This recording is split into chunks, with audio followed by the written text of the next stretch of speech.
Welcome back, everybody. Thanks for joining us here tonight.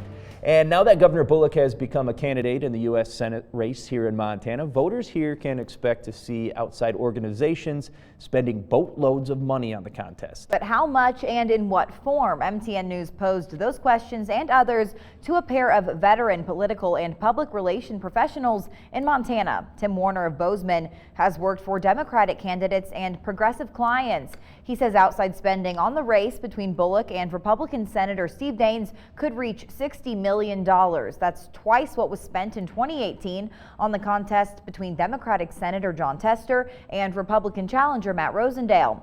Billings consultant Ashley Strong, who worked as press secretary to former U.S. House Speaker Paul Ryan, agrees this year's spending will surpass the Montana Senate race. She also expects the contest to attract visits from high-profile political figures up to and including President Donald Trump.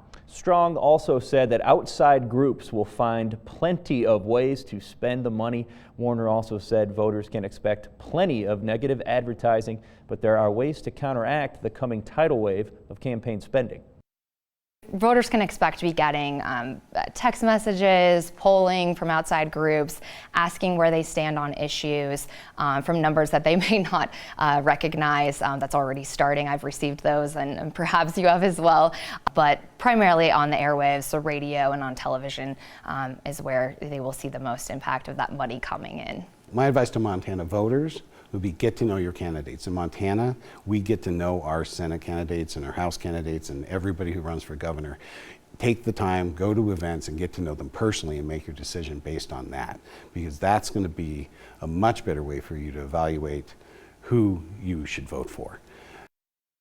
The Bullock-Daines contest may be one of the half-dozen races nationwide that decide who controls the U.S. Senate. All right, now with a look at that changing weather out there, Chief Meteorologist Curtis Grevenitz.